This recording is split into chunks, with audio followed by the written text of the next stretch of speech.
Zona Cero. Esta noche os proponemos una historia maravillosa, una historia fantástica, cubierta por la neblina de lo incierto, del rumor y luego pues la triste constatación del hecho, ¿no? Vamos a hablaros de la princesa Carabú. Aconteció en abril de 1817, se presentó a bordo de un barco que llegó al Reino Unido, y con una historia tan sorprendente como bellísima. Esta noche os vamos a hablar de la princesa Carabú y cómo acabó semejante, no sé si llamarlo leyenda, historia, mentira. En fin, ¿qué tal, mi querido Carlos Canales? Buenas noches. Hola, buenas noches, muy bien. Leyenda, historia, mentira. Todo al tiempo. Claro. Fue una leyenda, por eso se transformó en leyenda. Fue una historia real, porque ocurrió de verdad, y es mentira una parte, por lo menos, y es que la historia que se contaba pues no obedecía a un hecho real.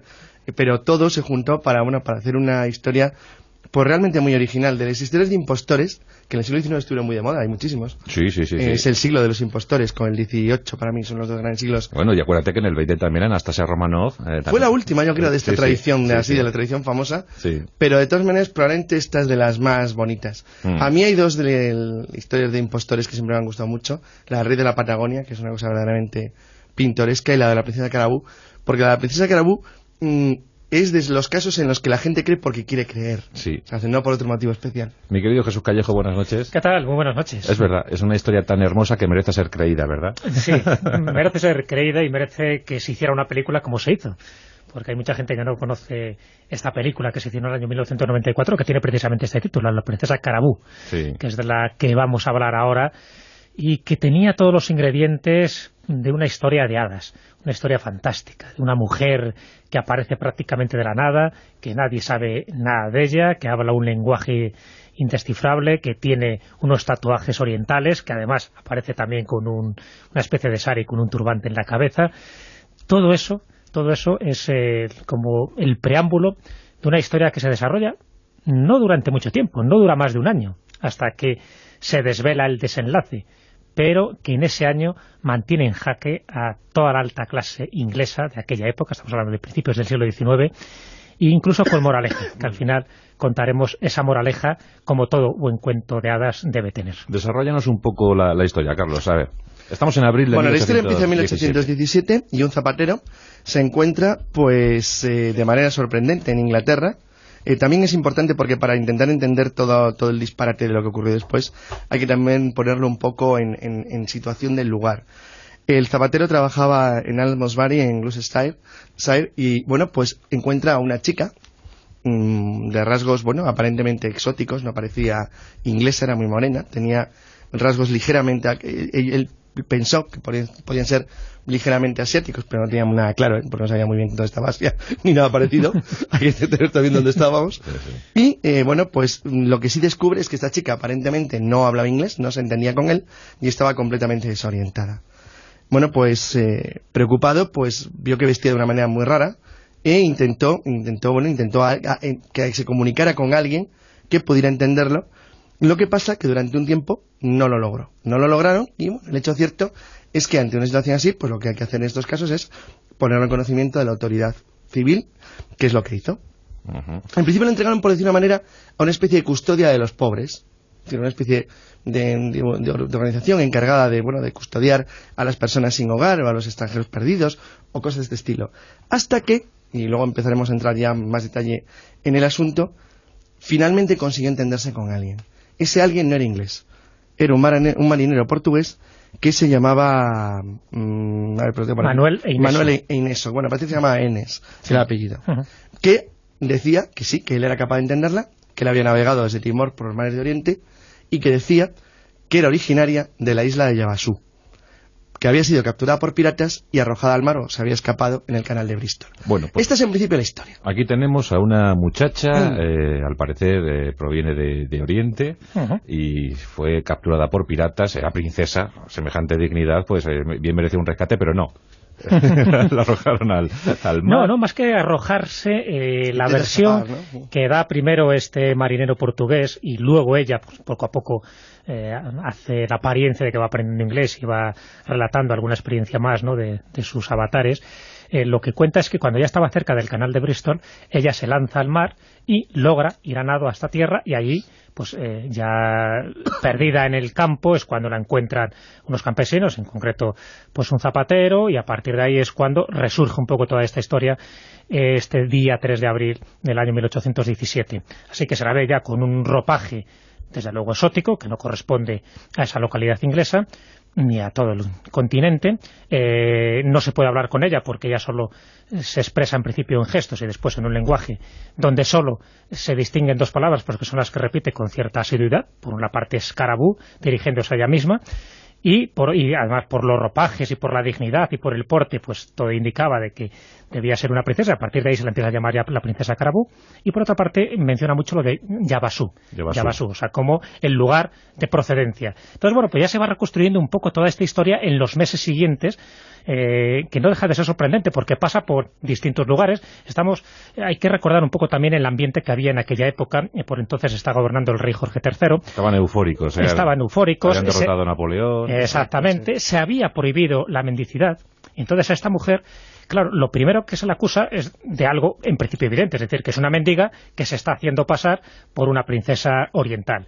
O sea, en principio no la cree mucha gente, y de hecho se la lleva a un tribunal y prácticamente es juzgada hasta que hay una familia, bueno, hay en ese caso un reverendo que cree en parte esa historia y dice, bueno, cuidado, antes de que la condenen y la recluyan durante 3 meses, que es un poco la condena que se hacía en aquella época por mendicidad, lo que hace es que se los llevan a los esposos Worrall.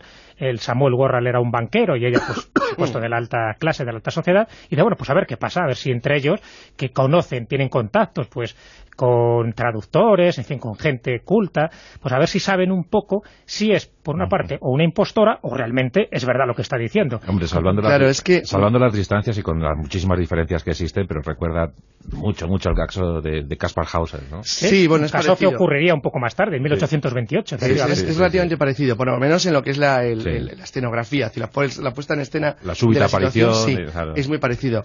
Bueno, el caso es que los Worrall ya son conscientes de que la chica esta aparentemente tiene algo muy raro. De hecho, por ejemplo, cuando va hacia su casa, antes de decidir llevarla a su casa, en un mesón de la zona en la que quedan a dormir, la chica se empeña en dormir en el suelo. Quiere dormir en el suelo, no quiere una cama para nada, y insistió en comer una piña, en una especie de obsesión que tenía por determinado tipo de frutas de tipo tropical. Y rechaza siempre la carne.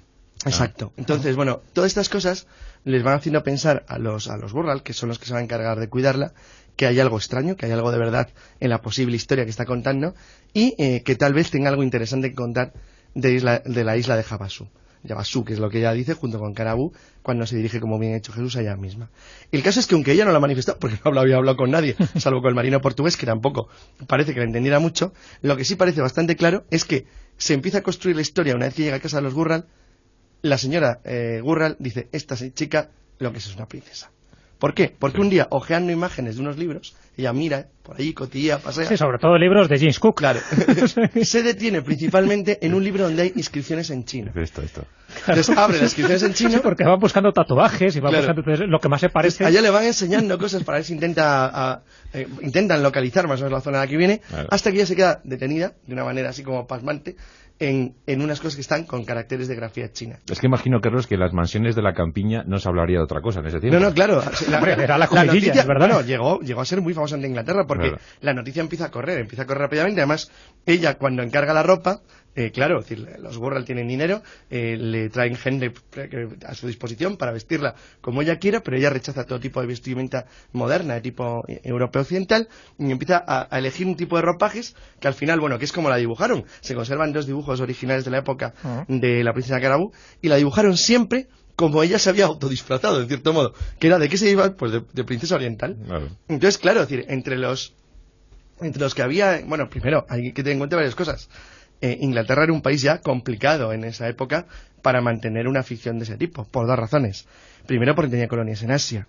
Es decir, había colonias en Asia, en la India, en Malasia. Es decir, había ya posiciones inglesas en Sarawak, en Borneo. Es decir, bueno, conocían más o menos la zona, y sobre todo, había gente que había estado en todas las islas de Indonesia, es decir, principalmente en la principal, en la más poblada, en Java, porque se las habían ocupado los holandeses durante las guerras napoleónicas. y conocían bastante bien la zona, aparte que hacían, Hong Kong no era todavía británico, pero hacían la ruta de Asia hasta más allá de las Filipinas. Con lo cual, claro, en cuanto se dice que había una princesa de un lugar de Asia llamado Yabasu en una casa de la campiña inglesa, aquello se empieza a convertir de repente en algo, bueno, pues digno de comprobar, algo muy curioso y que merece la pena ver. Y la señora Gurral empieza a recibir gente, a organizar fiestas en las que presenta a la princesa Carabú, que poquito a poquito va hablando en inglés. ¿Y cómo sigue el teatrillo este, Jesús? Bueno, pues siguen eso, siendo pues poco casi un espectáculo de feria. O sea, la invitan a todas las reuniones, porque es normal, ¿no? Hasta el príncipe regente también tiene mucho interés en conocerla. Y los joyeros la regalan joyas, porque bueno, no deja de ser también casi un artículo de lujo el que esta mujer, con toda la fama que está adquiriendo, porque claro, ya ha ido pasando por distintos profesores, por distintas personas que han intentado demostrar que era fraudulenta. Y no lo es, en principio, digo, hasta ese momento no es fraudulenta, no es una persona impostora, porque es muy coherente un poco con el discurso y con el comportamiento que está adoptando hasta ese momento. Entonces, por más pijerías que le hacen y por más trampas que la ponen, ella no va cayendo, porque claro, hay personas que la van diciendo cosas en inglés, como diciendo, bueno, si sigues así vas a cometer perjurio y por lo tanto te van a ahorcar, un poco a ver cómo reacciona. Ella como si estuviera en la luna, es decir, no reacciona a este tipo de frases o incluso insultos ingleses y está a su bola. Por lo tanto, pues empieza a ser como muy apreciada y dice, no, oye, a ver si es verdad que es una princesa asiática y por lo tanto a lo mejor nos interesa estar bien relacionados con ella, porque cuando esto surja, a lo mejor puede haber incluso hasta transacciones comerciales, ¿no? Como por una parte los Gurral están viendo ahí, es decir, que la están acogiendo, pero en parte también de una manera interesada, porque posiblemente nuestro huésped sea un huésped muy ilustre y esto nos va a traer buenos dividendos de cara al futuro. Y más cuando el príncipe regente también estaba interesado en ella. Claro, lo que pasa es lo que pasa siempre en estos casos. El dibujo que le habían hecho vestido de princesa de Carabú, como ella misma ya se identificaba, es publicado en la prensa local. Es publicado en la prensa local, pero un día una señora que está viendo la prensa de la zona descubre que ahí hay algo en ese rostro que le llama la atención. Entonces se pone en contacto con la familia Gurral y les dice que tiene la sospecha de que la persona que dice ser la princesa Carabú es en realidad Mary Baker, la hija de un zapatero de Devon, de un lugar llamado Witherite, y que en realidad lo que está haciendo es, bueno, pues suplantar la personalidad, bueno, no suplantar la personalidad de nadie, no, inventarse una existencia ficticia y que por eso aseguran hablar inglés, pero que como se llama Mary Baker, que lo habla perfectamente, y que se trata todo de un embuste. Claro, y todo esto... por un dibujo, por un retrato que se ve en la prensa. Sí, ¿no? pero espera, claro, ella tiene la sospecha, pero es que no consigue probarlo. Es que ese es el problema. Porque cuando se presenta en la casa, decir, bueno, claro, hace una especie de interrogatorio, pero como la princesa Carabú parecía autista, o sea, no tiene caso a que le hablara en inglés, pues el caso es que, claro, desde entonces, bueno, la sospecha de que realmente fue un fraude y que se trataba de Mary Baker, y además el lugar de nacimiento, el condado, la zona, todo parece bastante claro. Sin embargo, la verdad es que desde el punto de vista formal o desde el punto de vista de incluso el intento de una acusación por parte de la fiscalía por fraude o por estafa, no se pudo nunca probar porque no hubo nunca una prueba definitiva de que la princesa Carabú no existiera como tal. ¿No aparecieron esos padres, ese zapatero? No. Es que todo indica, y aquí está lo curioso, aquí ya estamos un poco hilvanando porque esta es la parte más oscura, es decir, hasta ese primer año, hasta que es descubierta, ¿no?, oficialmente, pues se sabe muy bien, porque ya digo, o sea, un año... Claro, prácticamente un año vivió a cuerpo de rey, nunca mejor dicho, a todo lujo.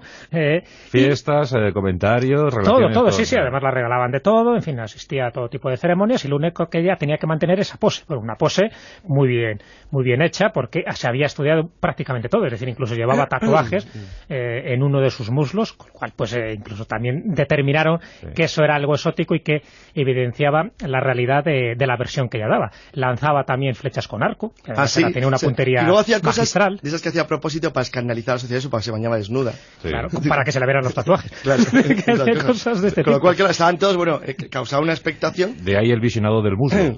Sí, exacto. Así que durante un año... Dijiste antes, Jesús, ya por ser un poco frívolo, porque que rechazaba la carne. Toda la carne.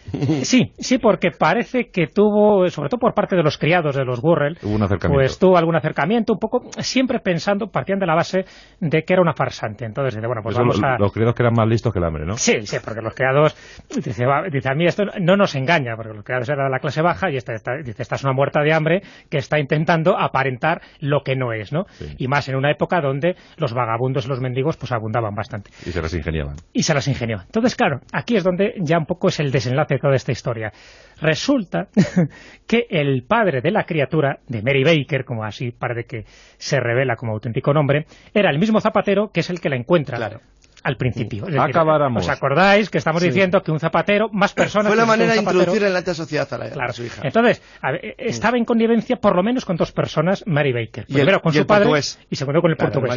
Exactamente. Que sospechosamente venía de Timor y entendía su lenguaje. Era una triada. Claro, por lo menos eran los cómplices en esta historia. Claro, no podía haber mucho más porque si no esto se hubiera sabido posiblemente antes. Pero el padre sí era el padre. O sea, pero el padre parece que era el padre. Digo, siempre parece porque esta aquí cosa, los datos empiezan a ser un poco difusos. Pero... de hecho, ya digo que empieza a haber... Hay un periodista que es un poco el que tira del hilo de toda esta historia. Es decir, cuando se publica en este periódico que escribe el periodista es cuando este retrato empieza a ser muy conocido y por lo tanto ahí es cuando esta mujer dice, a mí me suena que esta mujer yo la he visto de criada en una de las casas que ella sirvió, porque efectivamente antes de crearse toda esta identidad pues era una criada que había salido, según esta versión, habría salido de un hospicio, más de un asilo que acoge a antiguas prostitutas. O sea, que fíjate qué pasado tenías. Era más lista que el hambre, se las sabía todas. Sí. Entonces, a partir de ahí... Bueno, y una perfecta actriz, ¿eh? Y una perfecta actriz. Pero una perfecta actriz que, claro, cuando se desvela todo esto, sí que corre peligro, porque, por supuesto, la decepción fue mayúscula, imagínate, vuelve otra vez a los tribunales, a partir de ahí se la hace un juicio sumarísimo, incluso se habla de ahorcarla, pero, bueno, pues tiene ya influencia, es decir, durante ese año se granjeó la amistad de muchas personas poderosas. Era durilla la justicia, no se da con chorradas. Sí, estuvo a un tris de que fuera ahorcada. Pero gracias, ya digo, a ese tipo de influencias, pues logra huir. Este es el desenlace final, porque ella, pues ya empieza a hablar inglés, ya revela, por supuesto, que ella es inglesa de toda la vida, y que urdió este plan, y aquí es un poco la moraleja que te quería decir. Hay como dos moralejas, un poco la historia final, que ahora contaremos, pero la moraleja que ella aduce tanto en el tribunal como en sus amistades, es que ella, que procedía de una clase de lo más baja, que había sido humillada precisamente por esa clase alta, ella se había permitido el lujo y el placer de humillarles a ellos con esta apariencia de princesa Carabú. Es decir, que esa satisfacción la tenía y que había conseguido ese gran propósito, que la pena es que hubiera durado tan poco porque ella esperaba que hubiera durado mucho más la impostura, pero que de alguna forma sí se sentía gratificada y con ella toda la clase social baja de aquella época, porque habían visto cómo alguien de esa calaña había sido capaz de reírse en las mismas barbas del príncipe regente. Jesús acaba de decir algo muy importante, es la importancia que tuvo socialmente el caso de la princesa Carabú. Es que mucha gente en el Reino Unido le hizo pensar que realmente no hay ningún abismo que separe a los ricos de los pobres. Claro. Y que la sociedad en realidad puede ser, si te da la oportunidad, cualquiera, sea cual sea por su nacimiento, puede llegar al puesto más alto. Fue muy importante. Ella deja Inglaterra, se va a Estados Unidos, el 28 de junio de 1817. Al circo. No. Ella jugó, se sabe que durante por lo menos un año, en Estados Unidos hizo un intento de intentar hacerse ver como la princesa Carabú. De hecho, mantuvo el mismo papel, con el mismo escenario y el mismo juego, durante un tiempo, porque al cabo de unos meses Estados Unidos rompió todo contacto con la familia Burrell, con la cual había seguido manteniendo una cierta relación. El hecho cierto es que en 1821, cuando ella vuelve al reino, a Inglaterra, bueno, no tuvo ningún problema, no había tenido éxito en Estados Unidos, pero no fue mal acogida en Gran Bretaña, y durante un par de años viajó por Francia y España. Estuvo aquí durante la época final del trienio liberal. Estuvo aquí durante un tiempo y después de recorrer Francia y España, ya finalmente volvió a Inglaterra, donde se casó en septiembre de 1828. Tuvo una hija, con la cual hubo descendencia en Inglaterra de la princesa Carabú, y finalmente, después de una enfermedad bastante breve, en 1839 murió. Es muy curioso porque se conserva perfectamente. Ella fue enterrada en 1865, se la sacó donde estaba y se la enterró en el cementerio de Hebron Road en Bristol, con lo cual en cierto modo se ha conseguido saber cuál fue su final, incluso eso, hasta el cambio de cementerio. Y muere prácticamente a los 70 años de edad, o sea que murió una edad bastante longeva. Murió a los 70 años. A los 70 años. La princesa Carabú. Bueno, Mary Baker. Mary Baker, bueno, pero aquí está el enigma, es decir, porque todo esto, decir, bueno, parece que estamos contando la historia de una farsante, de una impostora, pero hay una parte de enigma. Es decir, el periodista que investigó toda esta historia, una vez que esta mujer se fue a Estados Unidos, en fin, una vez que ya el escándalo se había producido, investigó la historia de Mary Baker. Y aquí está la sorpresa. Descubre que no existió nunca una Mary Baker. Incluso esa identidad también era falsa. También era falsa. Bueno, por lo menos no se llamaba Mary Baker, al menos en Devon, en la zona de Devon. Exactamente, por lo menos tal con los datos que ella dijo. Entonces, esto es lo sorprendente. Ahora, una mentirosa de tomo y lomo, o sí que había una parte de misterio en todo esto, y lo único que hacía, pues como un poco las capas de cebolla, como las matruscas, era sorprendernos con una personalidad totalmente diferente que tenía. Pero que el misterio nunca se llegó a desvelar de quién era realmente la princesa Carabú o Mary Baker. Bueno, pues desde aquí nuestro homenaje, ¿verdad?, a la princesa Carabú. Esta gran actriz. Claro, a Mary Baker, a quien fuera, porque desde luego se la coló, pero bien, a la alta nobleza, a la alta aristocracia británica durante al menos un año, ¿no? Al menos un año, sí. Prácticamente se mantuvo durante un año, desde abril hasta junio del siguiente año, 1818, que es cuando ya embarca para América. Y por mi parte, aconsejar a quien quiera que vea la película, la que hizo y protagonizó Phoebe Cates, que es la que hacía de Princesa Carabú, porque es una película muy entretenida, está muy bien hecha. Bueno, pues incluso alguien pidió que se la colgase, que la ahorcasen en un tiempo difícil para los cirujanos en el Reino Unido, porque se ejecutaba poco, apenas unos 100 o 200 al año, y eso no daba cadáveres para los diseccionadores. Entonces, claro, querían ver ese tatuaje in situ, ¿no? Querían verlo muy de cerca, ¿no? Exactamente. Bueno, pues la princesa Carabú, una historia muy simpática del siglo XIX, de las muchas que hubo. De las muchas, porque pocos años después, ya digo, ocurre el caso de Caspar Hauser en 1828, y hay un caso que ocurre posteriormente, que es menos conocido, en 1851, en Alemania, donde aparece un señor que dice que procede de Lasaria, en concreto de un país llamado Sacría. O sea, Lasaria era la ciudad de un país llamado Sacría.